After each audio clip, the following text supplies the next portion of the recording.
कीर्तन करेंगे।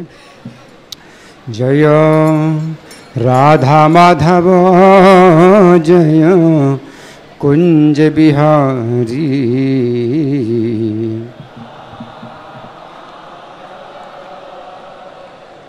जय कुंज बिहारी, जय राधा माधव जय कुंज बिहारी, राधा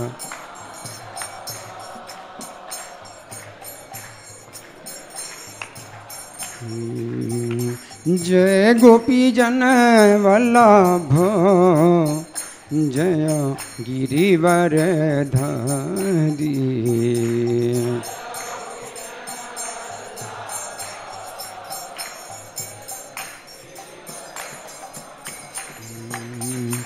जय गोपी जन वल्लभ जय गिरिवर धारी,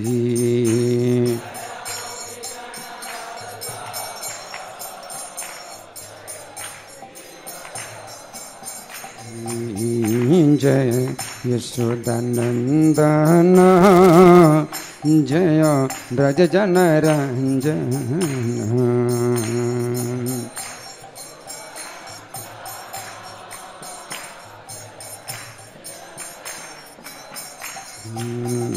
जय यशोदानंदन जय ब्रज जन रंजन,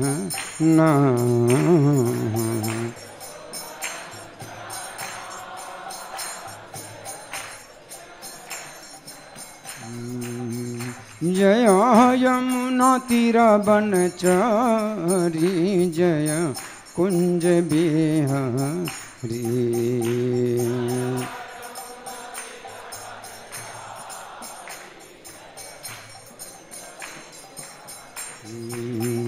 जय यमुना तीर बनचारी जय कुंज बिहारी,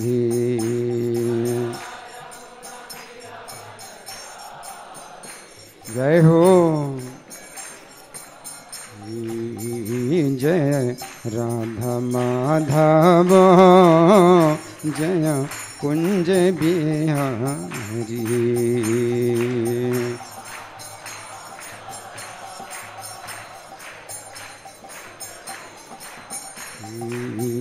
जय राधा माधव जय कुंज बिहारी, राधा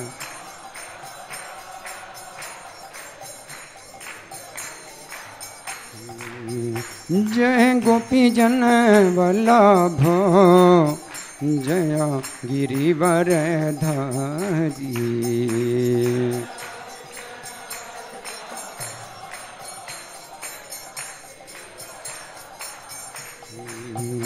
जय गोपी जन वल्लभ जय गिरिवर धारी,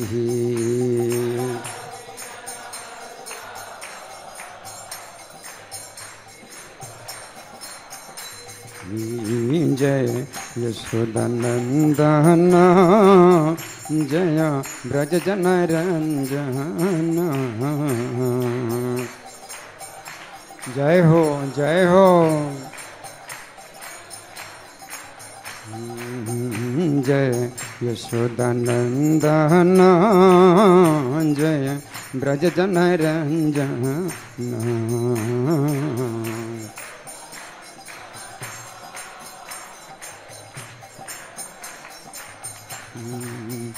जय यमुना तीर बनचारी जय कुंज बिहारी,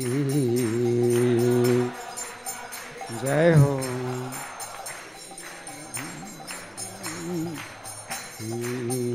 जय यमुना तीर बनचारी जय कुंज बिहारी,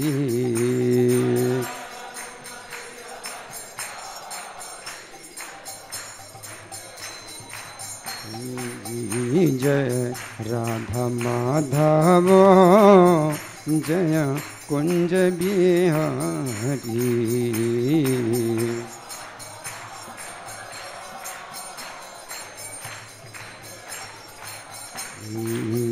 जय राधा माधव जय कुंज बिहारी।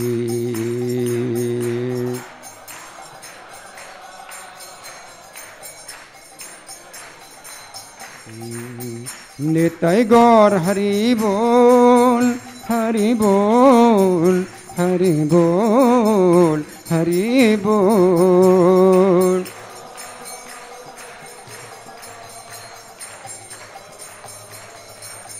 जय प्रभुपदा प्रभुपदा प्रभुपदा जय प्रभुपदा।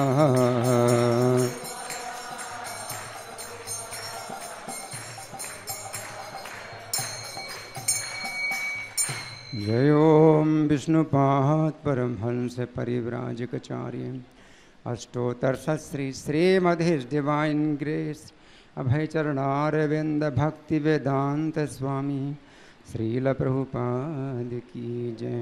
नित्य लीला प्रविष्ट इस्कॉन फाउंडर आचार्य saviour of the whole world जगत गुरु श्रील प्रभुपाद की जय। नामाचार्य हरिदास ठाकुर की जय। प्रेम से कहो श्री कृष्ण चैतन्य प्रभु नित्यानंदा श्री अद्वैत गदाधर श्रीवासादि गौर भक्त वृंद की जय। श्री श्री राधा पार्थ सारथी ललिता विशाखा गोप गोपिका श्याम कुंड राधा कुंड गिरि गोवर्धन की जय। श्री श्री गौरताय भगवान की जय। श्री श्री सीताराम लक्ष्मण हनुमान की जय। श्री श्री प्रहलाद नृसिंह देव की जय। समवेत भक्त वृंद की जय। अनंत कोटि वैष्णव वृंद की जय। इस्कॉन वर्तमानाचार्य वृंद की जय। गौर प्रेमानंदे। All glories to summit devotees, all glories to summit devotees, all glories to summit devotees, all glories to Sri Guru and Gauranga. Om Namo Bhagavate Vasudevaya.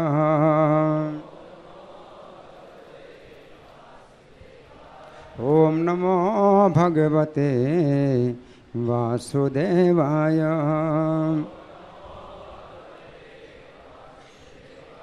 ओम नमो भगवते वासुदेवाय।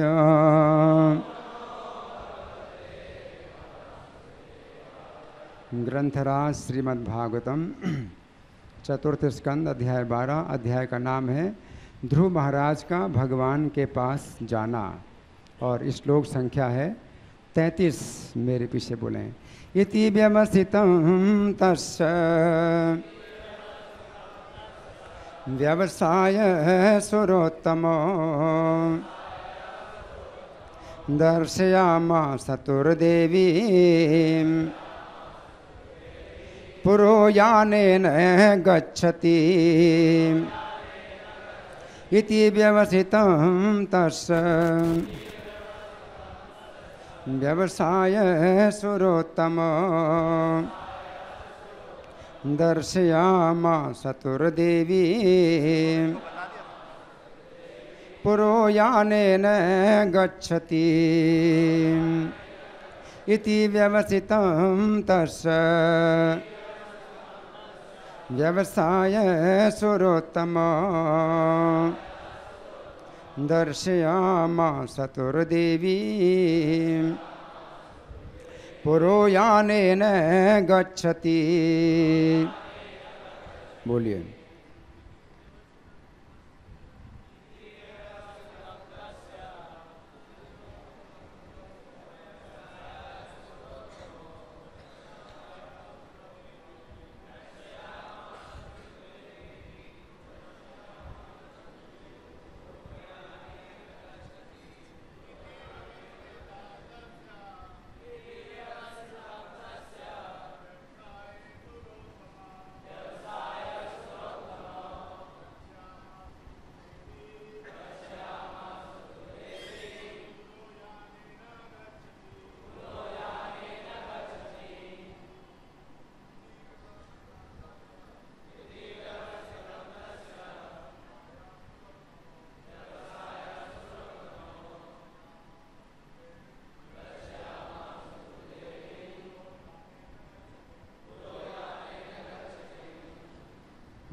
शब्दार्थ बोलिए।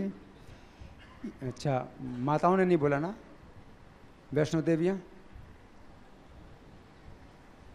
शब्दार्थ बोलिए। इति इस प्रकार व्यवसितम चिंतन तस्य ध्रुव का व्यवसाय ज्ञान सुर उत्तम दो प्रमुख पार्षद दर्शयाम आसतुः उनको दिखाया। देवी पूज्या सुनीति। सबको सुनाई नहीं पड़ रहा है? उधर पीछे सुनाई पड़ रहा है सबको? और पीछे हरि बोल। पीछे नहीं सुनाई पड़ रहा है सबको? इधर भी पूज्या सुनीति। आवाज नहीं आ रही आप लोगों की? लगता है आप सुन नहीं रहे क्या? पूज्या सुनीति पुरः समक्ष यान एन विमान से गच्छति आगे जाती हुई। अनुवाद मेरे पीछे बोलिए। वैकुंठ लोक के महान पार्षद नंद तथा सुनंद ध्रुव महाराज के मन की बात जान गए। अतः उन्होंने उन्हें दिखाया कि उनकी माता सुनीति दूसरे यान में आगे आगे जा रही हैं। तो तात्पर्य पढ़ने से पहले हम समझेंगे थोड़ा इस श्लोक के शब्दों को। इस श्लोक में क्या बताया गया है? इति व्यवसितम तस्य। व्यवसितम का मतलब है जो चिंतन, चिंता। तस्य माने उनकी चिंता। तो किन की चिंता? पिछले श्लोक में बताया गया था कि चिंता ध्रुव महाराज कर रहे थे। ध्रुव महाराज चिंता कर रहे थे। क्या चिंता कर रहे थे? कि मैं कैसे जाऊं, अपनी माता सुनीति को छोड़ करके मैं कैसे जाऊं, क्योंकि माता सुनीति ने ही मुझे ये रास्ता दिखलाया। जिस माता सुनीति के कहने से मैं जंगल में गया भगवान को प्राप्त करने के लिए, और मैंने भगवान को प्राप्त किया, और अब मैं भगवान के धाम जा रहा हूँ, तो मेरी ओर से कितना बड़ा अन्याय हो रहा है कि मैं अपनी माता को छोड़ करके जा रहा हूँ। जिस माता ने मुझे शिक्षा दी कि तुम भगवान की पूजा करो, और भगवान की पूजा से तुम्हें पिता की गोद से भी बड़ा पद प्राप्त होगा, उसी माता को छोड़ करके मैं जा रहा हूँ। मेरा तो बहुत बड़ा दोस्त बन रहा है, ये तो मेरा बहुत बड़ा दोस्त बन रहा है। इति व्यवसितम तस्य है। तो ध्रुव महाराज के इस विचार को जान करके ध्रुव महाराज बोले नहीं। नंद सुनंद जो भगवान के पार्षद हैं उनसे बोले नहीं, लेकिन उनके दिमाग में ये विचार आया। बोल नहीं सकते ध्रुव महाराज, बोल नहीं सकते नंद सुनंद से, क्योंकि बोलने के पहले उनको बहुत सोचना होगा कि मैं बोलूं या न बोलूं, क्या बोलूं, कैसे बोलूं, क्योंकि भगवान के दिव्य पार्षद हैं, भगवान के संगी हैं। तो मैं इनसे कैसे बोलूं? तो बहुत सोच समझ करके ही बोलेंगे ध्रुव महाराज। तो वो विचार कर रहे हैं, चिंता कर रहे हैं, है ना। तो उनकी चिंता को वो जान गए। कौन जान गए? नंद और सुनंद ध्रुव महाराज की चिंता को जान गए। इति व्यवसितम तस्य व्यवसाय। व्यवसाय माने जान करके। सुरोत्तमो जो देवताओं में उत्तम है। ये द्विवचन है, सुरोत्तमो। सुरोत्तमः देवताओं में उत्तम एक वचन, सुरोत्तमो द्विवचन, सुरोत्तमाः बहुवचन। तो दो वचन है। नंद सुनंद केवल दो व्यक्ति हैं उस विमान में, और तीसरे ध्रुव महाराज, तीन व्यक्ति हैं उस विमान में। तो सुरोत्तमो व्यवसाय जान करके, दर्शया माँ सतुर दिखलाया, दिखलाया देवी, उस देवी को दिखलाया जिस देवी के लिए वो चिंता कर रहे थे। मेरी माता देवी सुनीति, तो दिखलाया दर्शया मातुर्देवीम पुरोयाने न गच्छतीम। आगे ध्रुव महाराज से भी आगे पहले वो विमान में जा रही हैं, माता जा रही हैं, है ना। तो अब हम सुनेंगे प्रभुपाद जी तात्पर्य में क्या लिखते हैं। श्रील प्रभुपाद की जय। ये घटना सिद्ध करती है, ये घटना सिद्ध करती है कि जिस शिक्षा या दीक्षा गुरु के ध्रुव महाराज जैसा शिष्य हो, जिस शिक्षा या दीक्षा गुरु के ध्रुव महाराज जैसा शिष्य हो, मतलब शिक्षा गुरु या दीक्षा गुरु, ध्रुव महाराज के जो भी शिक्षा गुरु हो या दीक्षा गुरु हो, तो ध्रुव महाराज जैसे शिष्य हो जो इतनी दृढ़ता से भक्ति करे तो उसे शिष्य अपने साथ ले जाता है। तो प्रभुपाद क्या कर रहे हैं, ध्रुव महाराज जैसा शिष्य अगर मिल जाए किसी दीक्षा गुरु को, जिसने दीक्षा दी है या शिक्षा दी है, तो शिष्य जो है अपने दीक्षा गुरु को ले जाएगा अपने साथ और अपने शिक्षा गुरु को ले जाएगा अपने साथ ना। तो यहाँ प्रभुपाद जो है मतलब एक बड़ी आश्चर्य की बात बता रहे हैं, है ना। ये बहुत ही आश्चर्य की बात है। ध्रुव महाराज जैसा शिष्य अगर कोई हो तो अपने दीक्षा गुरु को भी ले जाएगा। अगर दीक्षा गुरु उतना योग्य नहीं है, लेकिन ध्रुव महाराज जैसे शिष्य ने दीक्षा ली है या शिक्षा ली है और शिक्षा गुरु भी इतना योग्य नहीं है, तो ध्रुव महाराज जैसा शिष्य अपने दीक्षा गुरु को, अपने शिक्षा गुरु को अपने साथ ले जाएगा। आगे प्रभुपाद लिखते हैं, भले ही गुरु उतना बढ़ा चढ़ा ना हो। आगे, यद्यपि सुनीति ध्रुव महाराज को उपदेश देने वाली थीं, किंतु स्त्री होने के कारण वे ना तो जंगल जा सकीं न ध्रुव महाराज के समान तपस्या कर सकीं, है ना। तो भी ध्रुव महाराज अपनी माता को अपने साथ ले जाने में समर्थ हो सके, है ना। इसी प्रकार प्रहलाद महाराज ने भी अपने नास्तिक पिता हिरण्यकशिपु का उद्धार किया, नास्तिक पिता हिरण्यकशिपु का उद्धार किया, है ना। तो प्रहलाद महाराज ने जो है नरसिंह भगवान से जब प्रार्थना की और नरसिंह भगवान प्रहलाद महाराज की स्तुति से प्रसन्न हुए तो उन्होंने कहा तुम वर मांगो। तो प्रहलाद महाराज ने पहले तो वर मांगने से इनकार कर दिया। इसके बाद फिर कहा कि अगर आप मुझे वर देना चाहते हैं तो मेरे पिता को उद्धार कर दीजिए, क्योंकि मेरा पिता आपका बहुत ही अपराध करता था, उसने आपका बहुत विरोध किया, तो मेरे पिता को उद्धार कर दीजिए। तो नरसिंह भगवान क्या कहते हैं कि ये तो कोई वरदान है ही नहीं, ये तो कोई वरदान ऐसा है नहीं जो मांगने की जरूरत पड़े, क्योंकि तुम्हारे कारण अतीता सप्त पुरुषास भविष्याश्चा चतुर्दश, ऊपर की 7 पीढ़ियाँ, नीचे की 14 पीढ़ियाँ, हैं, तो उनका उद्धार हो जाता है। तो तुम्हारे कारण ही तुम्हारे पिता का उद्धार हो गया, तो ये तो मांगने की जरूरत ही नहीं है, नरसिंह भगवान कहते हैं। तो प्रहलाद महाराज जी बताते हैं कि प्रहलाद महाराज ने अपने नास्तिक पिता हिरण्यकशिपु का उद्धार किया। आगे, इससे ये निष्कर्ष निकला कि यदि शिष्य अथवा संतान अत्यधिक प्रबल भक्त हो तो अपने माता पिता अथवा शिक्षा या दीक्षा गुरु को अपने साथ वैकुंठ लोक ले जा सकता है। हरि बोल। आगे प्रभुपाद लिखते हैं, श्रील भक्ति सिद्धांत सरस्वती ठाकुर कहा करते थे, यदि मैं एक भी जीव को भगवान के धाम पहुंचा सका तो मैं समझूंगा कि मेरा उद्देश्य कृष्ण भावनामृत का प्रसार सफल हुआ। आगे अब प्रभुपाद ये तो भक्ति सिद्धांत सरस्वती ठाकुर की बात करी प्रभुपाद ने, अब अपनी बात कर रहे हैं।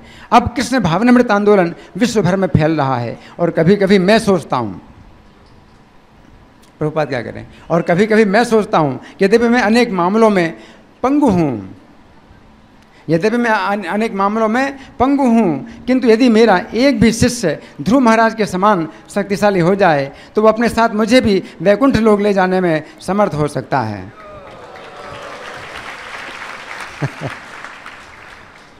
यहाँ प्रभुपाद का तात्पर्य समाप्त हुआ है ना। अब इसमें बहुत गहराई है, इन सब बातों में बहुत गहराई है। पहली बात तो ये है कि प्रभुपाद क्या लिख रहे हैं, कभी कभी मैं सोचता हूँ, आप समझे? कभी कभी सोचता हूँ, हमेशा नहीं सोचता, ठीक है ना, कभी कभी सोचता हूँ, है ना। इसका मतलब क्या है कि जो उत्तम अधिकारी भक्त होते हैं तो वो अपने को बहुत पतित मानते हैं, अपने को बहुत गिरा हुआ मानते हैं। तो प्रभुपाद कहते कभी कभी मैं सोचता हूँ, है ना, उत्तम अधिकारी भक्त, है ना, सोचते हैं। ये कभी कभी क्यों? क्योंकि प्रचार के लिए उत्तम अधिकारी भक्त मध्यम अधिकारी के धरातल पर आता है? तो हमेशा नहीं सोचते, हमेशा नहीं सोचते प्रभुपाद, है ना। नहीं, कभी कभी सोचते हैं। क्या सोचते हैं? मैं नरक में जाऊंगा। प्रभुपाद ने कभी कभी ये भी कहा है कि इन सब को जो है, इन सब लोगों का जो मतलब नास्तिक हैं या मायावादी हैं, है ना, तो इनको मैं दंडित करूंगा, इनको दंड दूंगा, है, और फिर नरक में जाऊंगा, फिर मैं नरक में जाऊंगा, प्रभुपाद कहते हैं, है ना। तो उनकी भावना ये है कि मैं तो नरक में जाना ही है मुझे, क्योंकि मैं तो भक्त नहीं हूँ, लेकिन इनको जो है ज़रूर मैं दंडित करके रहूँगा। प्रभुपाद ऐसा कहते है ना। तो उत्तम अधिकारी जो है कभी ऐसा सोचे, लेकिन उसके सोचने से जो है, अगर कोई व्यक्ति ऐसा सोच ले तो उसका तो सर्वनाश है कि नहीं। तो प्रभुपाद जो है कई बार अपने शिष्यों को अपने से ज़्यादा महत्व दिया करते थे।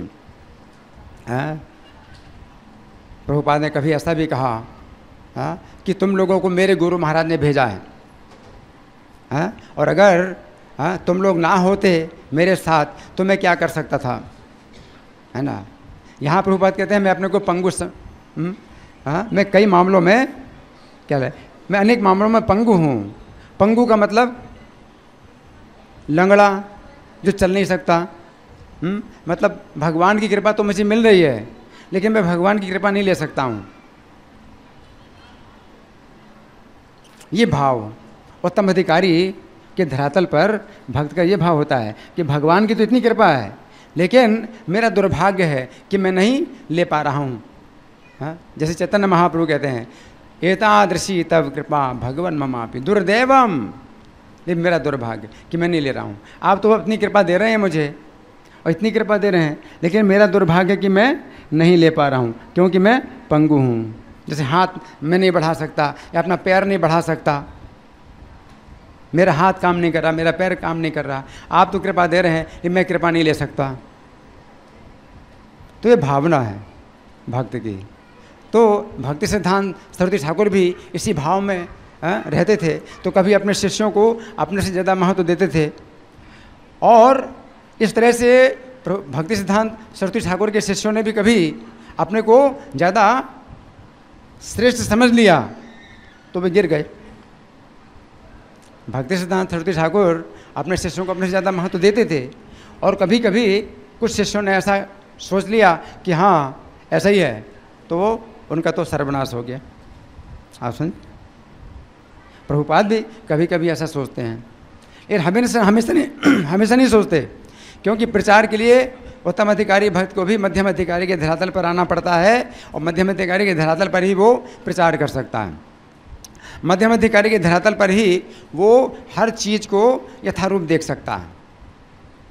उत्तम अधिकारी के धरातल पर हर चीज़ को यथारूप नहीं देख सकता, क्योंकि अपने को वो गिरा हुआ मानता है और सबको उठा हुआ मानता है। अब कैसे प्रचार करेगा? कनिष्ठ अधिकारी के धरातल पर भी व्यक्ति जो है सही नहीं देख पाता, वो अपने को उठा हुआ मानता है, सबको गिरा हुआ मानता है। तो सही दृष्टि जो है ना तो कनिष्ठ अधिकारी की है ना उत्तम अधिकारी की है, आप समझे। लेकिन मध्यम अधिकारी की सही दृष्टि होती है। तो मध्यम अधिकार में जो है व्यक्ति हर चीज़ को उसी हिसाब से देखता है जिस हिसाब से है ना। तो यहाँ पर प्रभुपाद ऐसा लिख रहे हैं। अब हम पहले इस श्लोक की बात समझेंगे कि ध्रुव महाराज जो है अपनी माता के लिए क्या सोच रहे हैं। तो इस पर विचार करेंगे कि ध्रुव महाराज ने विचार किया अपनी माता के बारे में, है ना। तो ये पहले भी चर्चा हो चुकी है कि ध्रुव महाराज उसी शरीर से जा रहे हैं वैकुंठ। ध्रुव महाराज उसी शरीर से वैकुंठ जा रहे हैं, आप समझे। उन्होंने शरीर नहीं छोड़ा, बल्कि वो भौतिक शरीर उनका वही आध्यात्मिक बन गया। मृत्यु के सिर पर पैर रख करके वो चढ़े, विमान पर चढ़े। उसी शरीर से जा रहे हैं जैसा उनका शरीर है ध्रुव महाराज का, और अपनी पहचान उसी पहचान में जा रहे हैं कि वो महाराज उत्तानपाद के पुत्र हैं, माता सुनीति के पुत्र हैं। अगर उनका शरीर बदल गया होता, जैसे अजामिल ने अपना शरीर बदला और चतुर्भुज रूप प्राप्त किया और फिर विमान में बैठा, अजामिल ने अपना शरीर छोड़ा, भौतिक शरीर छोड़ा, आध्यात्मिक शरीर प्राप्त किया है? तो उस समय जो है वो फिर उस चेतना में नहीं होते हैं कि मेरी माता कौन है, मेरे पिता कौन है। अगर मान लीजिए आप वैकुंठ जाते हैं, आप ये भौतिक शरीर छोड़ दें, आध्यात्मिक शरीर प्राप्त होगा, तो फिर आप जो है फिर पहचान ही नहीं करेंगे अपनी इस भौतिक संसार के किसी संबंध में। लेकिन ध्रुव महाराज चूँकि उसी शरीर से जा रहे हैं तो अपनी पहचान कर रहे हैं और माता की याद कर रहे हैं। और दूसरी बात है, सुरुचि की याद तो नहीं किया। कभी कभी हम लोग सोचते हैं भाई सुरुचि का तो ज़्यादा महत्व है, सुरुचि का तो ज़्यादा योगदान है। उसने कठोर शब्द बोले ध्रुव महाराज को, जिसके कारण ध्रुव महाराज ने भगवान की शरण ली। तो ध्रुव महाराज ने फिर सुरुचि के बारे में क्यों नहीं सोचा कि सुरुचि ने मुझे कठोर वचन बोले थे, इस कारण से मैंने भगवान की शरण ली। तो इसका क्या उत्तर है? हाँ, क्योंकि इरादा अच्छा नहीं था ना। सुरुचि का जो है ये इरादा नहीं था, अच्छा इरादा नहीं था। तो अगर खराब गलत इरादे से आप अच्छा काम भी करते हैं तो वो गलत ही माना जाता है। आप समझे ना? तो सुरुचि कारण नहीं है कि ध्रुव महाराज ने भगवान की शरण ली। अगर सुरुचि नहीं बोलती तो कुछ और कारण बनता। ध्रुव महाराज तो भगवान की शरण लेते, कोई और दूसरे प्रकार का कष्ट आता ध्रुव महाराज को तो भगवान की शरण लेते, क्योंकि उनकी चेतना इस प्रकार की है, उनकी चेतना इस प्रकार की है कि दुखों को भोगना नहीं चाहते हैं। तो फिर दुख क्यों प्राप्त हो रहे हैं? तो वो जो है किसी न किसी कारण से वो तो भगवान की शरण लेते है ना। ये सुरुचि कारण बन गई तो ये अच्छा थोड़ी है। तो हमें ऐसा नहीं सोचना चाहिए कि मैं किसी भक्त के साथ में कठोर व्यवहार करूं जिससे कि वो भगवान की शरण ले तो इससे जो है मेरा जो है लाभ होगा। ऐसा नहीं, क्योंकि आपका तो नुकसान ही है, आपका नुकसान ही है ना। वो भगवान की शरण लेता है तो आप वो जो है फिर वो शुद्ध भक्त हो गया, तो आपने तो शुद्ध भक्त का अपराध कर दिया। अभी तो वो शुद्ध भक्त नहीं था और आपने अपराध किया, लेकिन उसने भगवान की शरण ली इस बात को लेकर के और शुद्ध भक्त हो गया, तो अब तो आपका अपराध वो और बड़ा हो गया। आप समझे ना? तो इसलिए हमें ये सोचना चाहिए कि इस तरह से जो है ध्रुव महाराज ने सुरुचि के बारे में नहीं सोचा है ना, लेकिन माता सुनीति के बारे में सोचा। और फिर ये भी बताया गया है कि सुनीति माता भी जो है जा रही हैं, उन्होंने भी अपना शरीर नहीं छोड़ा, माता सुनीति ने भी अपना शरीर नहीं छोड़ा। लेकिन शरीर दिव्य बन गया, आध्यात्मिक बन गया, तो वो ध्रुव महाराज की माता के रूप में वो भी जा रही हैं वैकुंठ, और वहाँ भी उनका माता और पुत्र का संबंध बना रहेगा। जिस वैकुंठ में जा रहे हैं ध्रुव महाराज, उस वैकुंठ में माता सुनीति भी जा रही हैं। और ये भी कहा गया कि ध्रुव महाराज से पहले कोई नहीं गया है उस वैकुंठ में, ध्रुव महाराज के पहले कोई नहीं गया है, लेकिन अभी ध्रुव महाराज से पहले एक व्यक्ति जा रहा है, और वो कौन है? उनकी माता सुनीति जा रही। उन्होंने ये चाहा था कि मैं ऐसा मतलब पद प्राप्त करूं जो मेरे पिता के पिता किसी ने भी नहीं प्राप्त किया है ना। और माता सुनीति ने चूंकि दिशा दिखलाई, उस पद को प्राप्त करने के लिए दिशा दिखलाई, तो जो दिशा दिखाए वो जो है पहले जाएगा, ये नियम है। जिसने दिशा दिखलाई है, अगर आप जो है किसी व्यक्ति को गंगा स्नान करने के लिए दिशा दिखाते हैं और वो गंगा स्नान करने जाता है, तो आपको भी गंगा स्नान का फल मिलेगा और उससे ज़्यादा मिलेगा। तो सुनीति ने जो है, जो कि ध्रुव महाराज को शिक्षा दी थी, तो वो सुनीति ध्रुव महाराज से पहले जा रही हैं, जबकि इससे पहले कोई नहीं गया है, उस पद में कोई नहीं गया है ना। तो ये बात हमें समझना है।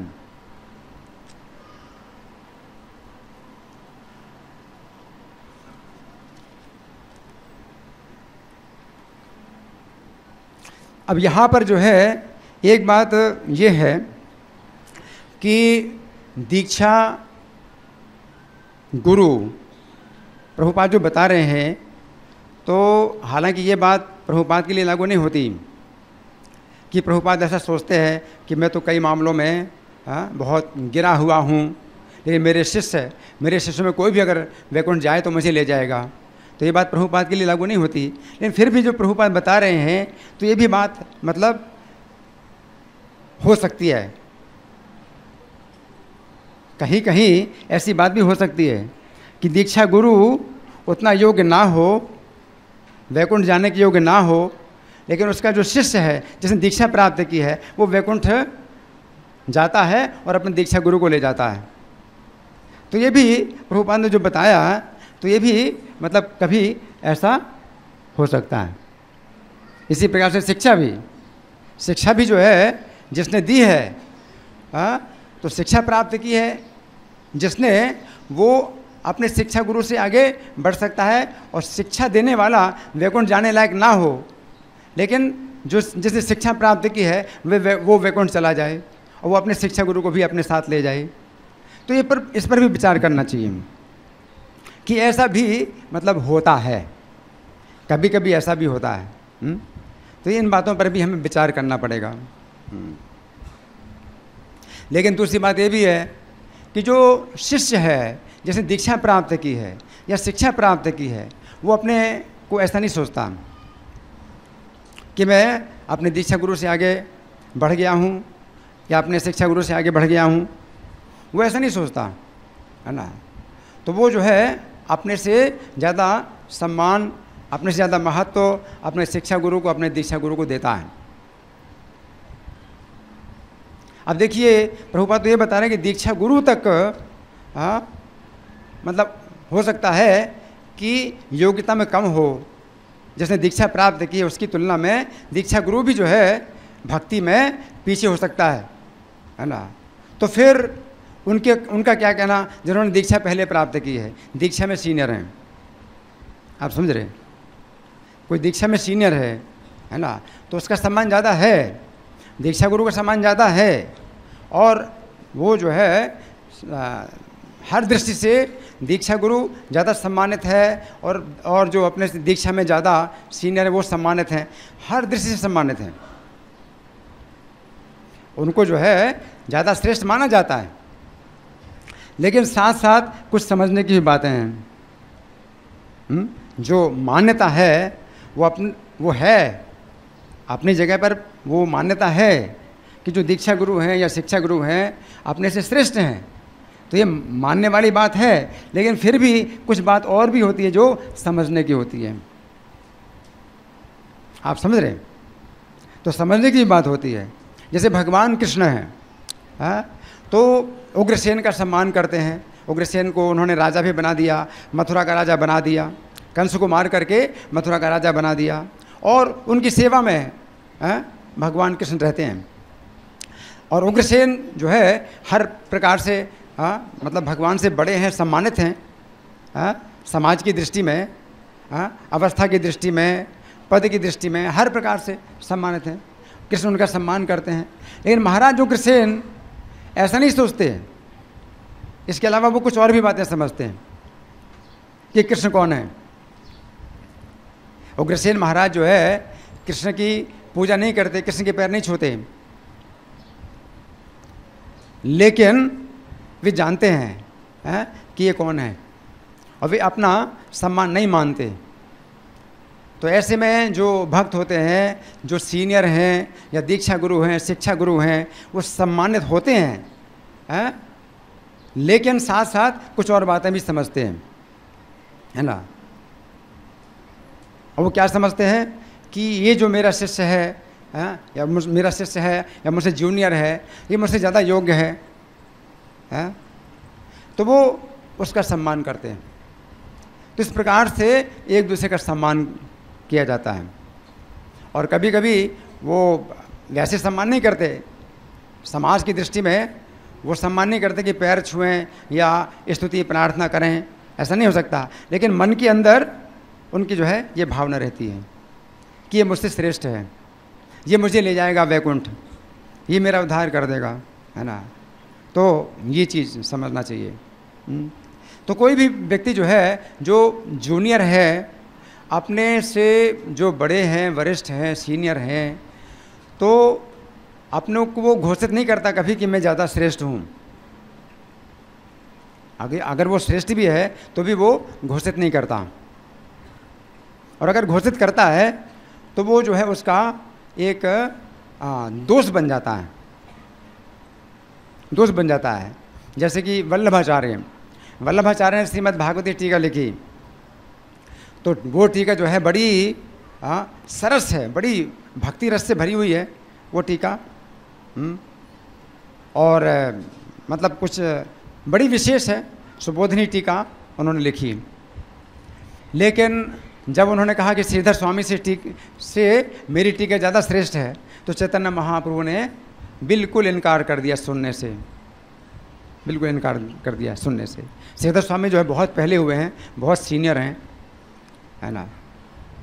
और चैतन्य महाप्रभु ने बड़ा कठोर शब्द बोला उनके लिए, वल्लभाचार्य को। क्या बोला कि कोई स्त्री जो है अगर स्वामी को नहीं मानती तो वो वेश्या होती है। श्रीधर स्वामी, तो नाम श्रीधर स्वामी था, तो स्वामी का मतलब मालिक भी होता है और स्वामी का मतलब पति भी होता है। तो उन्होंने कहा कि कोई स्त्री जो है अगर अपने स्वामी को नहीं मानती, यानी अपने पति को नहीं मानती, तो वो वेश्या होती है। तो वल्लभाचार्य को जो है उन्होंने मतलब लज्जित किया। हालांकि वल्लभाचार्य सुखदेव गोस्वामी के अवतार हैं, तो ये हमें नहीं सोचना चाहिए कि वल्लभाचार्य में ऐसा कुछ दोष था, लेकिन ये भगवान की लीला है। भगवान की लीला में वल्लभाचार्य ने जो है मतलब ऐसा अभिनय किया शिक्षा देने के लिए। भगवान जो है अगर शिक्षा देना चाहते हैं तो अपने शुद्ध भक्तों के माध्यम से भी कुछ ऐसी लीलाएं करवाते हैं। तो वल्लभाचार्य ने जो है मतलब ऐसा जो किया, तो ये वास्तव में उनका अपना कार्य नहीं है, ये भगवान की लीला का जो है एक हिस्सा, ऐसा समझना चाहिए। तो प्रभुपाद के शिष्यों में भी कुछ शिष्यों ने ऐसा समझ लिया तो वे भी गिर गए। प्रभुपाद ने ऐसा तात्पर्य में लिखा है ना। तो प्रभुपाद कभी मतलब ऐसा बोलते भी थे, कभी कभी ऐसा बोलते भी थे, लेकिन यही है कि कभी कभी, हमेशा नहीं, कभी कभी बोलते हैं, क्योंकि उत्तम अधिकारी के भाव में जब आते हैं तो वो ऐसा सोचने लगते हैं, ऐसा बोलने लगते हैं। नहीं तो प्रभुपाद अपने शिष्यों को डांटते थे और कभी जो है फूल और रास्कल ये शब्दों का प्रयोग करते थे, और जहाँ सुधारने की आवश्यकता है वहाँ प्रभुपाद सुधारते थे। यानी कभी उन्होंने ऐसा बोल दिया और किसी शिष्य ने ऐसा सोच लिया कि ना मैं तो प्रभुपाद से श्रेष्ठ हूँ, तो फिर उसका तो सर्वनाश हो गया, है ना। तो ये मतलब समझना चाहिए। उत्तम अधिकारी का लक्षण प्रभुपाद ने बतलाया कि जो गुरु है, अगर उत्तम अधिकारी है, अपने शिष्यों को अपने से अधिक श्रेष्ठ समझता है, और वो सोचता है कि वो पूजा स्वीकार करता है, अपने शिष्यों की पूजा स्वीकार करता है, लेकिन मन से वो पूजा उनको लौटा देता है। या तो जो शुद्ध भक्त होता है वो पूजा भगवान को पहुंचा देता है, सम्मान और पूजा जो कुछ प्राप्त होता है वो भगवान को पहुंचा देता है, पारदर्शी माध्यम होता है वो। और कभी वो पूजा जो है मन से वो उनको ही लौटा देता है। तो मन से वो जो अपने शिष्यों की पूजा करता है, वो सोचता है कि ये मेरे शिष्य जो है मुझसे ज़्यादा श्रेष्ठ हैं और मैं तो इनकी सेवा कर रहा हूँ। और कभी कभी ऐसा होता भी है, कभी कभी ऐसा होता भी है कि जो भक्त हैं, बहुत समय से भक्ति कर रहे हैं, अभ्यास कर रहे हैं, साधना कर रहे हैं, और वो भक्ति में आगे नहीं बढ़ पाते हैं।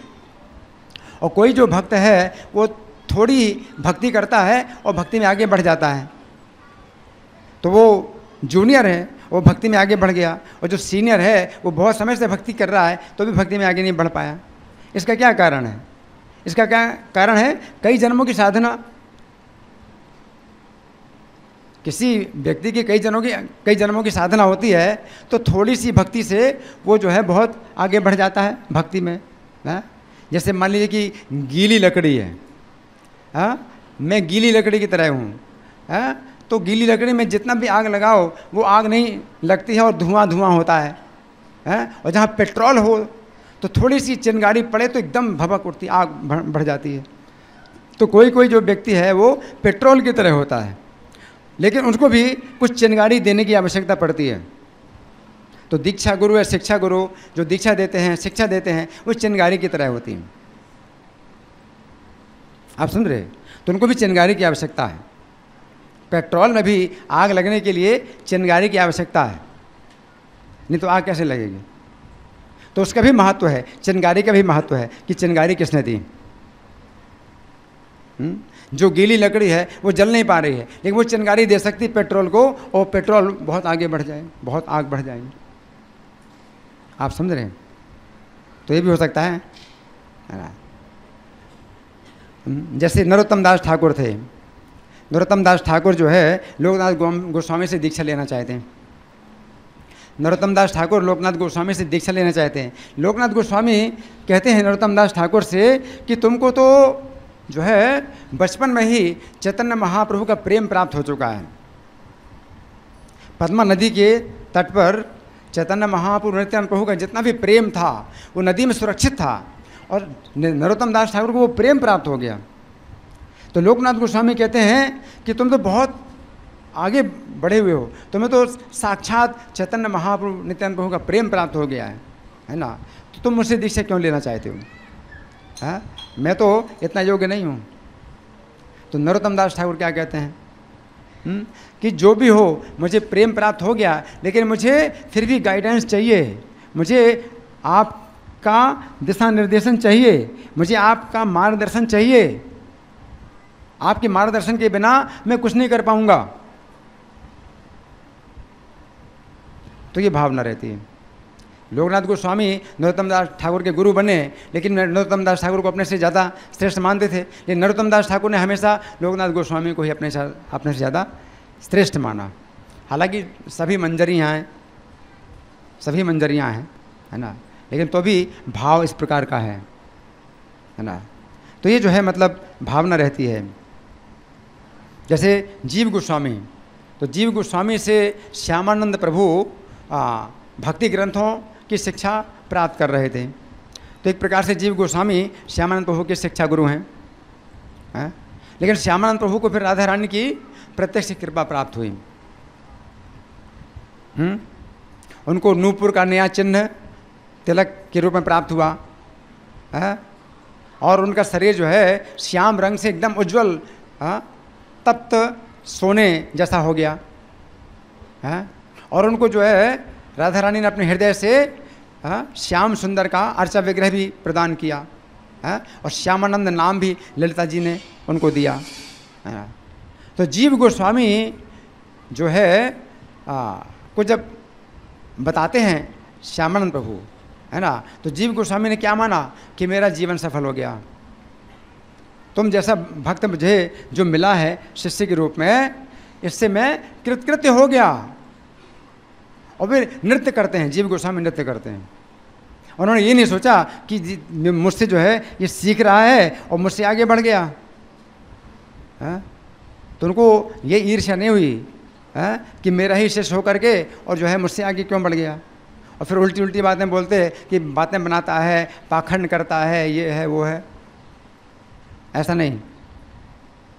तो जीव गोस्वामी तो ये मतलब ऐसे मतलब जो भक्त होते हैं ईर्ष्या रहित होते हैं। नरोत्तम दास ठाकुर भी जो है रामचंद्र प्रभु का संग मांगते हैं। नरोत्तम रामचंद्र संग मांगे नरोत्तम दास। तो रामचंद्र जो है वो श्रीनिवास आचार्य के शिष्य हैं, तो नरोत्तम दास ठाकुर के शिष्य के समान। लेकिन रामचंद्र का जो है रामचंद्र कविराज का वो संग मांग रहे हैं। दया करो श्री आचार्य प्रभु श्रीनिवास, रामचंद्र संग मांगे नरोत्तम दास। तो श्री आचार्य श्रीनिवास आचार्य उनके समकक्ष हैं जीव गोस्वामी से, वो भी भक्ति ग्रंथों की शिक्षा प्राप्त करे, एक ही बैच के हैं, तो बराबर के हुए। और श्रीनिवास आचार्य के शिष्य हैं वो रामचंद्र कविराज, तो नरोत्तम दास ठाकुर के भी शिष्य के समान हैं। लेकिन रामचंद्र का संग मांग रहे हैं, है ना। तो नरोत्तम दास ठाकुर रामचंद्र कविराज को अपने से ज़्यादा श्रेष्ठ मानते हैं कि उनका संग मांग रहे हैं। लेकिन संग मांग रहे हैं, पूजा नहीं करते हैं कि रामचंद्र कविराज की पूजा करें क्योंकि शिष्य की तरह हैं। तो जो अपने शिष्य के स्थान पर है, तो जो गुरु होता है वो शिष्य की पूजा नहीं करता, लेकिन फिर भी शिष्य का जो है वो सम्मान करता है। और समझने वाली बात होती है कि वो समझता है कि वो ये मुझसे ज़्यादा योग्य है। हाँ, यहाँ तो खैर वो बात नहीं है नरोत्तम दास ठाकुर में कोई कमी है, सब जो है भगवान के धाम से आई हुई मंजरियाँ हैं। लेकिन यहाँ पर फिर भी समझने वाली बात है जो बताई जा रही है, क्योंकि कोई गुरु होकर के भी अपने शिष्य को अपने से बढ़ करके समझता है। हालांकि पूजा स्वीकार करता है वो, है, अपने शिष्य की पूजा नहीं करता गुरु, लेकिन समझता है ना। जैसे अर्जुन है तो भगवान कृष्ण के साथ में उनका सखा का संबंध है ना। लेकिन जब उन्होंने गीता का उपदेश प्राप्त किया तो समझ गए कि भगवान है, लेकिन तो भी संबंध वही बना रहा, सखा का संबंध बना रहा, क्योंकि वो समाज में जो है वो संबंध पहले से बना हुआ है। तो साथ साथ उठते हैं, बैठते हैं, खाते हैं, सोते हैं, है ना, ये समझते हैं, है ना।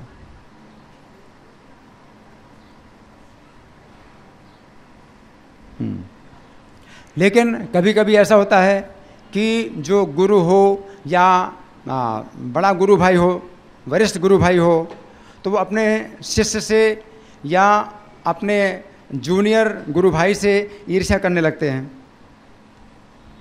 तो वो जो है वो बहुत घातक है।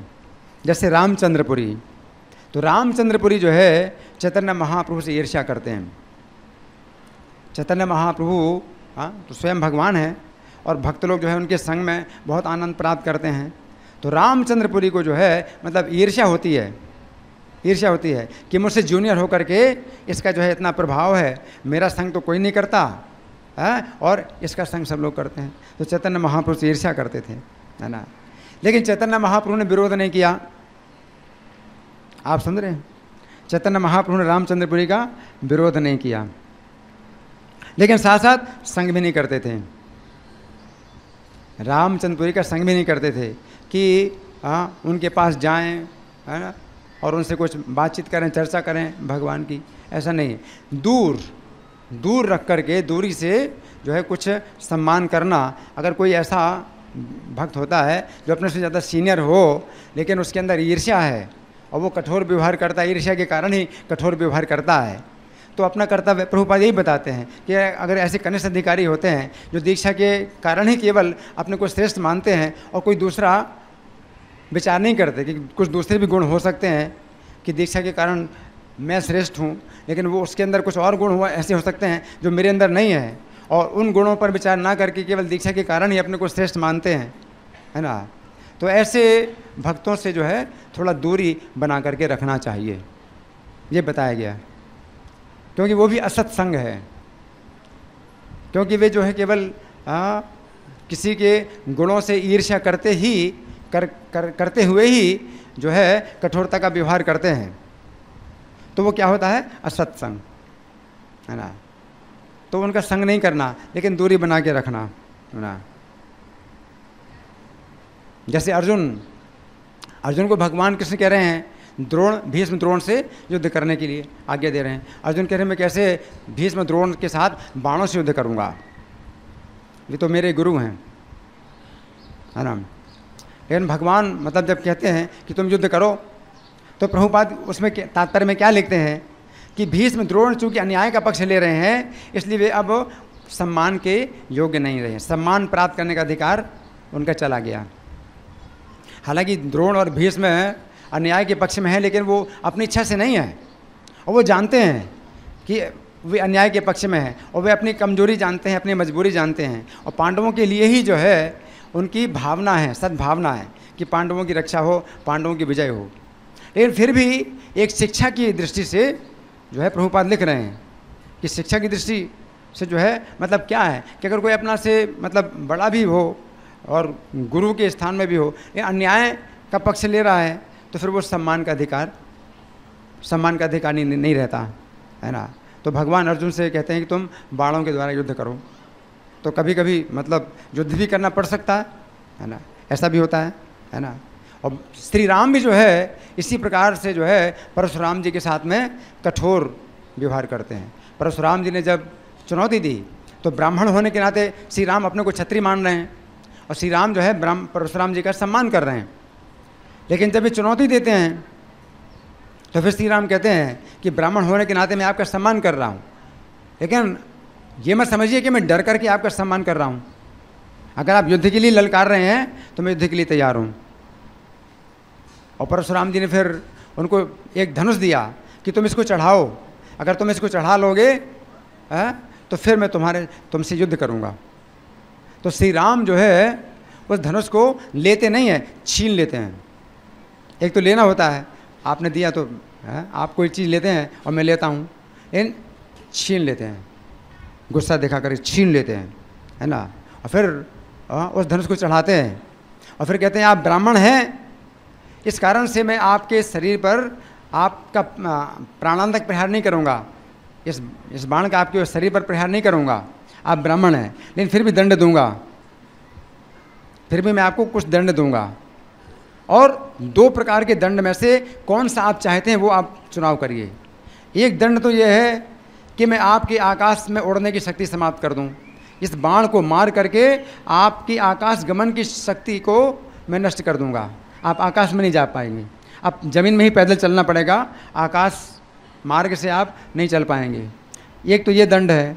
दूसरा दंड क्या है कि आपकी तपस्या नष्ट कर दूं, आपने बहुत तपस्या की है, उसका जो पुण्य प्राप्त किया है उसको नष्ट कर दूं इस बाण के द्वारा। आपके शरीर पर बाण नहीं मारूंगा, आप ब्राह्मण हैं। तो यहाँ पर मतलब कितना नियंत्रण है, क्रोध पर कितना नियंत्रण है भगवान राम का है।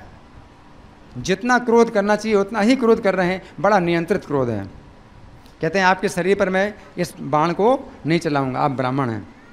शारीरिक दंड नहीं दिया जा सकता है ब्राह्मण को, लेकिन 2 प्रकार के दंड में से एक चुन लीजिए, आप क्या चाहते हैं। मैं आपके आकाश गमन करने की शक्ति को नष्ट करूं इस बाण के द्वारा, या क्या करूं, आपकी तपस्या का सब पुण्य नष्ट करूं। तो परशुराम जी ने कहा कि राम मेरे आकाश गमन की शक्ति नष्ट नहीं करना, क्योंकि मैंने पूरी पृथ्वी जीत करके कश्यप मुनि को प्रदान कर दी और कश्यप मुनि ने कहा कि अब मेरी पृथ्वी में आप मत रहिए। तो इस पृथ्वी में मैं केवल 2 घड़ी तक ही रहता हूँ। 2 घड़ी का मतलब 2 मुहूर्त, हाँ शायद 2 मुहूर्त है। तो 2 मुहूर्त का मतलब है 1 मुहूर्त 48 मिनट का है, तो 2 मुहूर्त 96 मिनट का है ना। या 2 घड़ी, अगर 2 घड़ी का है तो 48 मिनट समझिए। तो 2 घड़ी या 2 मुहूर्त तक मैं पृथ्वी में रह सकता हूँ, और नहीं तो महेंद्र पर्वत पर जाता हूँ। तो मैं पृथ्वी को छोड़ करके आकाश गमन के द्वारा महेंद्र पर्वत में चला जाता हूँ, पृथ्वी में रहता नहीं हूँ। तो आप दूसरा दंड दीजिए मुझे। कौन सा दंड दीजिए, मेरी तपस्या नष्ट कर दीजिए। तो भगवान राम ने वो बाण चला करके परशुराम जी की तपस्या नष्ट कर दी, है ना। तो मतलब कहने का ये है कि कभी अपने से जो बड़े होते हैं उनको दंड दिया जा सकता है, अगर अपने पास शक्ति हो और कुछ ऐसे कारण बनते हैं कि उसको दंड दिया जा सकता है ना।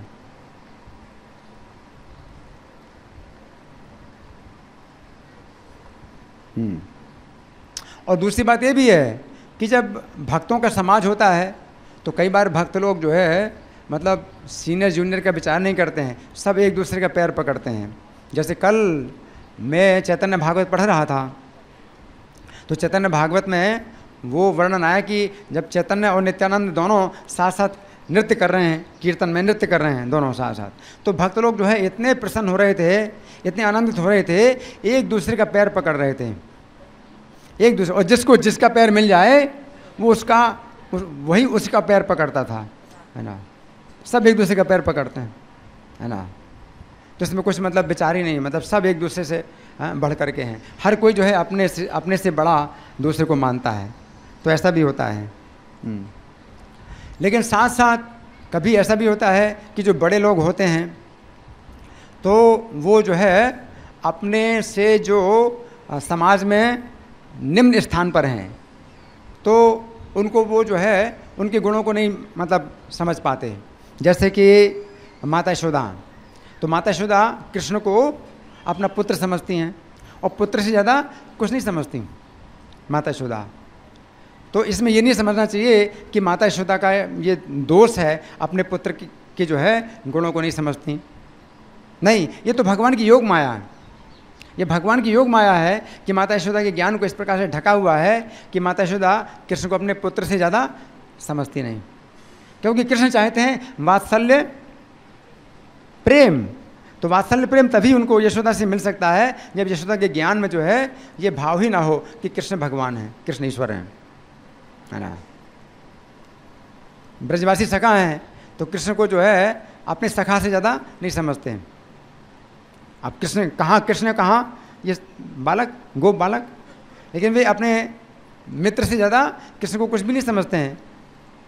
लेकिन यहाँ पर भी क्या है, ये सख्य प्रेम, हाँ, ये योग माया के द्वारा ज्ञान ढका हुआ है। तो कृष्ण मतलब ऐसा चाहते हैं। लेकिन जहाँ तक अर्जुन की बात है, अर्जुन जो है समझते हैं कि ये भगवान है ना। और देव की वसुदेव हैं, वे भी समझते हैं भगवान। तो भगवान ने जब जन्म लिया था तो देव की वसुदेव ने स्तुति प्रार्थना की थी भगवान की, है ना। तो भगवान ने फिर आदेश दिया था कि अब मुझे गोकुल में छोड़ाओ और मेरा स्मरण करो, चिंतन करो, दोनों प्रकार से, पुत्र भाव से भी और ईश्वर भाव से भी। तो वसुदेव देवकी का जो भाव है वो पुत्र भाव भी है कृष्ण के प्रति और ईश्वर भाव भी है, दोनों प्रकार के भाव हैं, है ना। तो हमें मतलब ये शिक्षा के लिए ये सब बातें समझना चाहिए।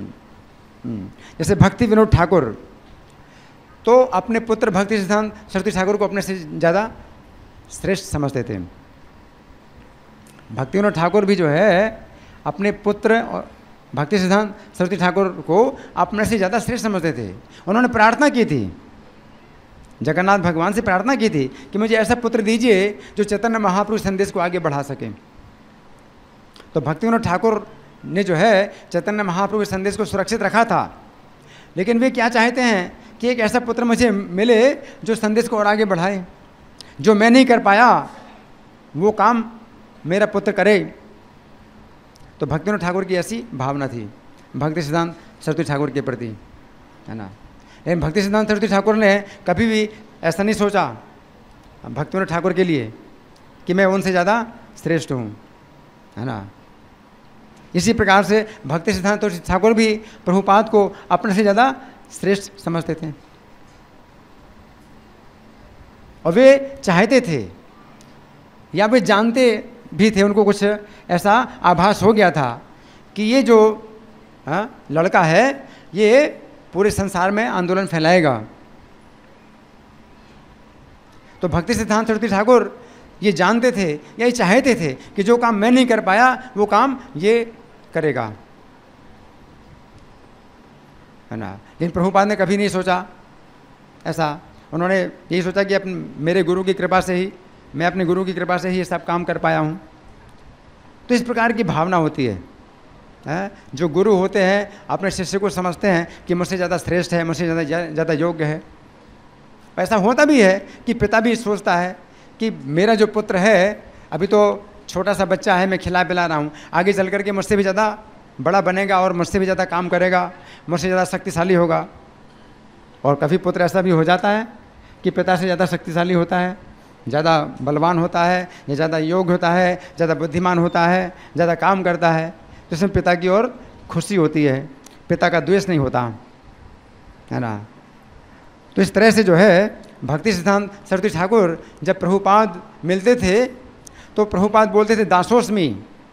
उस समय ये प्रथा थी, वांछा कल्पतरुभ्यश्च ये शायद नहीं चलता था। प्रणाम करते थे और बोलते थे दासोस्मि। तो भक्ति सिद्धांत सरस्वती ठाकुर भी बोलते थे प्रभुपाद को दासोस्मि। दासोस्मि का मतलब मैं तुम्हारा दास हूँ। तो प्रभुपाद जब प्रणाम करते थे और कभी प्रभुपाद जो है भक्ति सिद्धांत सरस्वती ठाकुर के सामने बैठे तो सामने कुर्सी रखी थी, कुर्सी में ही बैठ गए बराबर। भक्ति सिद्धांत सरस्वती ठाकुर के बराबर प्रभुपाद भी बैठ गए।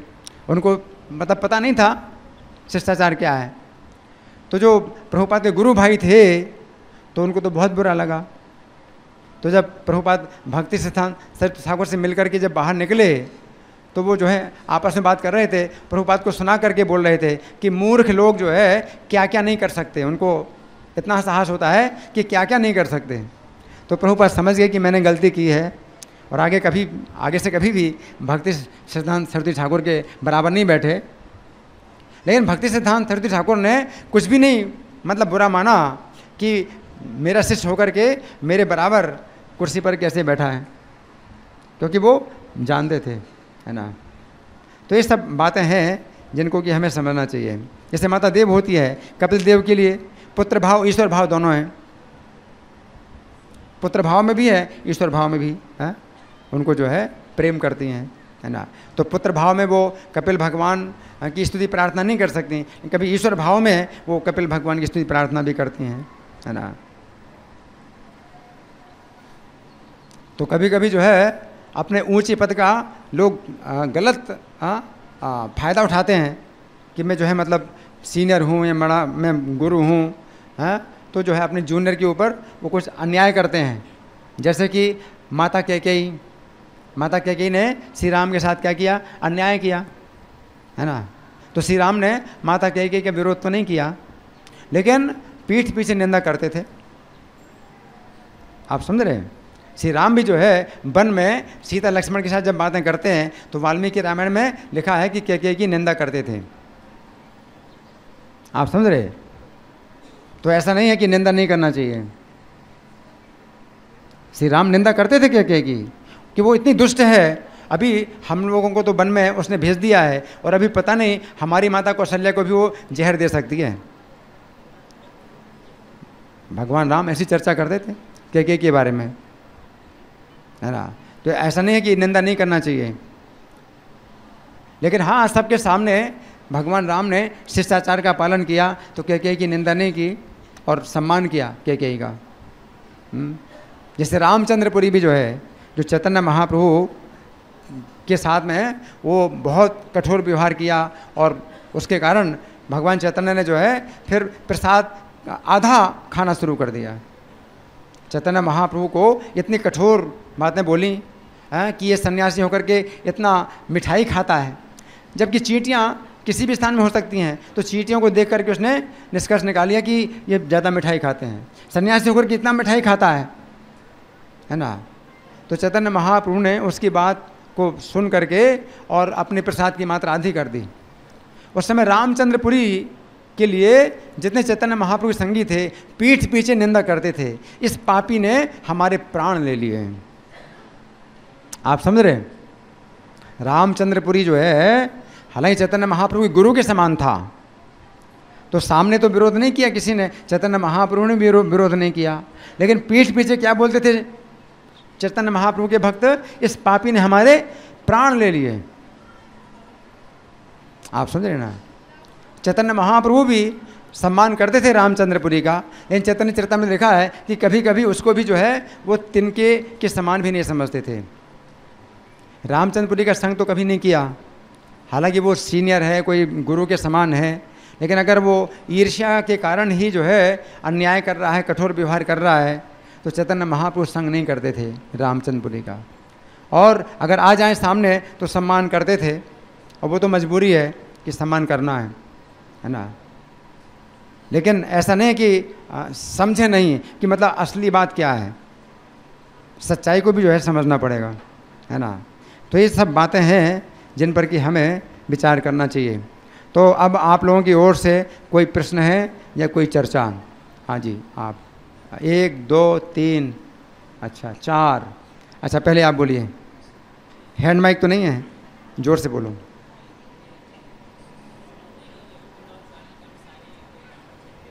हाँ,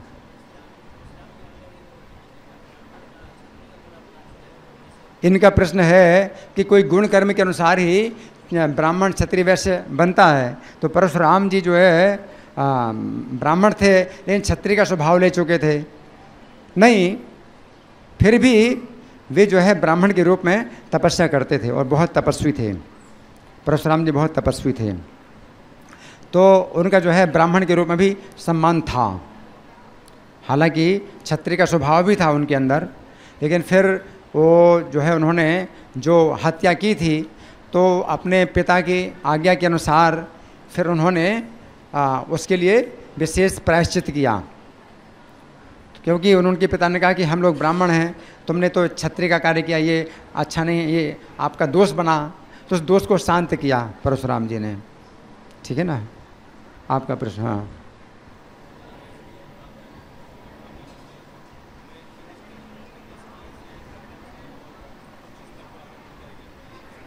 इनका प्रश्न, गोलोक धाम जाने के लिए कनिष्ठ अधिकारी से हमें उत्तम अधिकारी के स्तर पर जाना पड़ता है।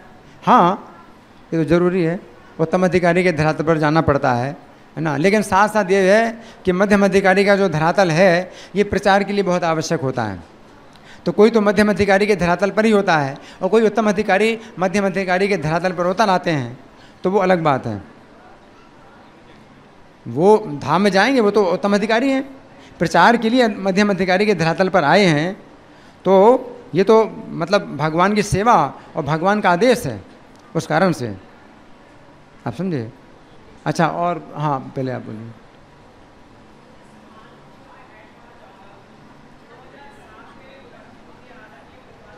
और आ गया, और आ गया, बिना माइक के बोलना पड़ता है। आइए।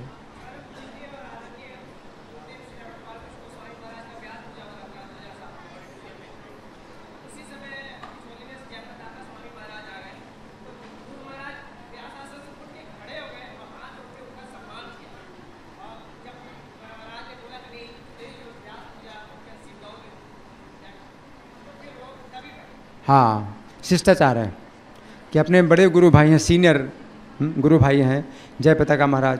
तो गोपाल कृष्ण महाराज की गुरु पूजा व्यास पूजा हो रही थी। तो जब वो आए तो गोपाल कृष्ण गोस्वामी अपने व्यासन से उतर गए, और जब जय पताका महाराज ने उनको आज्ञा दी कि आपकी व्यास पूजा हो रही है, आप बैठिए, तब फिर वो उनकी आज्ञा पा करके बैठे। शिष्टाचार है। In context to theoretical understanding and practical application, what is the role of mind and heart towards pure bhakti? नहीं, आज के विषय से संबंधित शायद नहीं है ये। और हाँ, आप बोलिए। हाँ,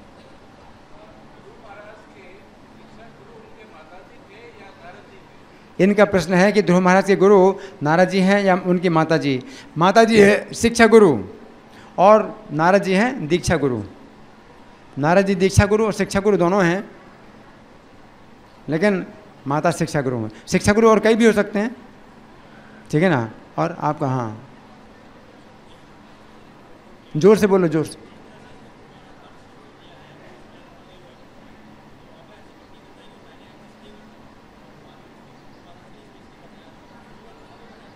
हाँ, इनका प्रश्न है कि ध्रुव महाराज का जो लोक है वो जो है पहले नहीं था। नहीं, पहले था। प्रभुपाद बताते हैं कि शिशुमार लोक पहले से बना हुआ है, जहाँ भगवान निवास करते हैं, उसी के पास ध्रुव लोक है। तो वो ध्रुव लोक पहले से था, लेकिन वो जो है अभी तक कोई वहाँ पर नहीं पहुँचा था, ये भगवान बता रहे हैं, और ध्रुव महाराज को वो स्थान दिया उन्होंने। और आपका प्रश्न है? हाँ,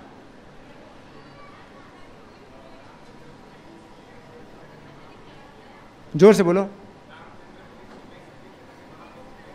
रामचंद्रपुरी जो है माधवेंद्रपुरी के शिष्य हैं, तो ईश्वरपुरी के गुरु भाई हैं। तो चैतन्य महाप्रभु के वो चाचा गुरु हैं।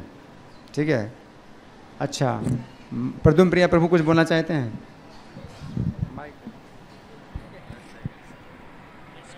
और शायद आप लोग नहीं थे उस वक्त, और काफ़ी लोग नए भी हैं, और आप चाहें तो जो मैं बोल रहा हूँ वो आप प्रभु जी की सीडी लेके भी, आप जो प्रभु जी की गौर कथा है उसमें वो सब वर्णन है कि किस प्रकार का जो महात्म्य होता है, प्रभु जी जो कथा सुनाते हैं। और इतने समय से इस प्रकार की मैं कथा सुनते आ रहा हूँ, पर कुछ मतलब ऐसा शिकायत की मतलब वो लोग कैसे वैकुंठ लेके जा सकते हैं या वो खुद ही नहीं जाएंगे, ये मतलब पूरा मुझे ऐसा प्रतीत होता है जैसे कि टीन का चश्मा जैसे अगर कोई लगा के देख रहा हो। इतने साल से मैं देख रहा हूँ प्रभु जी जो कथा सुनाते हैं उसमें इतने बड़े बड़े महात्म्य आते हैं, कृष्ण प्रेम मिलेगा, कृष्ण की प्राप्ति होगी, वैकुंठ धाम जाएंगे। इस तरह की कथा हमने कभी भी सुनने के लिए नहीं मिली है अभी भी यहाँ पे। और इस तरह की प्रभु जी कथा सुनाते हैं, और कुछ लोगों का ऐसा कहना कि भाई कैसे वैकुंठ, मात्र प्रसाद खाने से प्रसादम हॉल में कोई वैकुंठ नहीं ले जाएगा और ना ही वो चला जाएगा, कि मात्र मतलब इस प्रकार की जो निंदा करना कि प्रसाद हॉल में लेने जब तक नहीं लेगा कोई, वो वैकुंठ नहीं लेके जा सकता।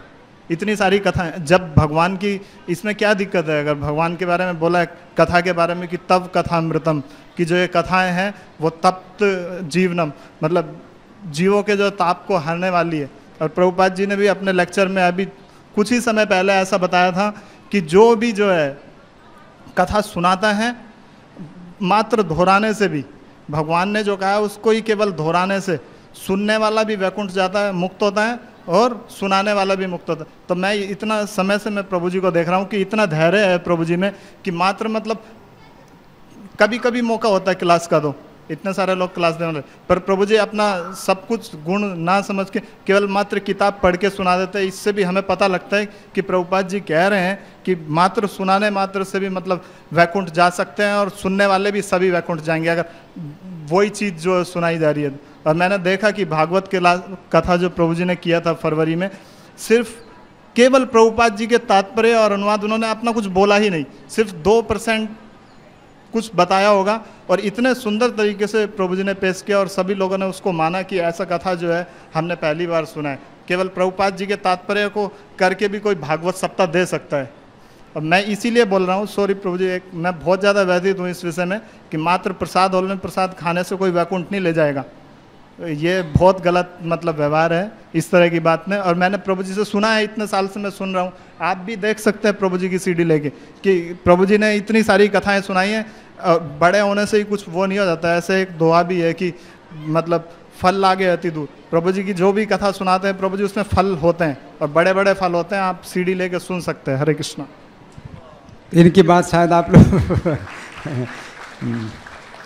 पूरी तरह से ना समझ पाए हों, मैं भी पूरी तरह से नहीं समझा सकता हूँ, लेकिन कम से कम इतना ही है कि जो विधि हम कर रहे हैं, पालन कर रहे हैं जिस विधि का, कि जो कथा है भगवान की और प्रभुपाद ने जो संदेश दिया है उसी को दोहराते हैं, तो उसी में ही हमारी भगवान के धाम की प्राप्ति हो जाएगी। और किसी का प्रश्न आपका? कि हमारा चैतन्य महाप्रभु का सिद्धांत है अमानी ना मान देन का, तो जो ईर्ष्यालु कोई व्यक्ति है, चाहे सीनियर है जूनियर है, तो उसको किस प्रकार से मान सम्मान दिया जाता है? चैतन्य महाप्रभु ने कहा अमानि ना मान देन कीर्ति यहाँ सदा हरि। बड़ा ये महत्वपूर्ण प्रश्न है। जब चैतन्य महाप्रभु कहते हैं अमानि ना मान देन, कि मैं अपना सम्मान ना चाह करके और सम्मान दूं, तो कीर्तनिया सदा हरि, तो यहाँ पर है भगवान का, कि हम जो है मतलब भगवान के सामने तृणादपि सुने चेन, तिनके से भी ज़्यादा नीच हो करके हम जो है भगवान को जो है भगवान का कीर्तन करें। तृणादपि सुने चेन तरोरपि सही सुनना, तो हमें भगवान का कीर्तन करना चाहिए अपने को तिनके से भी ज़्यादा नीचा मान करके, और भगवान के सामने हम अपना कुछ भी सम्मान ना समझें और पूरा सम्मान हम भगवान को दें। तो यहाँ तो जो मतलब बात है वो भगवान के संबंध में है, अमानी ना माने दें। बाकी जो भगवान के भक्त हैं तो किस समय किसका कितना सम्मान करना है, या कहीं आवश्यकता पड़े तो किसी भक्त को डांटना पड़ सकता है और किसी को दंड देना पड़ सकता है, अपनी स्थिति के अनुसार, परिस्थिति के अनुसार, समय के अनुसार, तो वो एक लंबा विषय है। ठीक है ना। अमानी ना मान देन का मतलब यही है भगवान को पूरा सम्मान देना है और अपना सम्मान ना रखना, और अपने को भगवान के सामने तिनके से भी ज़्यादा नीच होकर के रहना, यहाँ यही है। लेकिन ये संभव नहीं है कि ये व्यवहार में आप ऐसा करें कि भाई सबको सम्मान दें और आप सम्मान ना चाहें। अगर आप सम्मान नहीं चाहेंगे तो आपका जो है मतलब फिर वो संदेश भी नहीं सुनेंगे।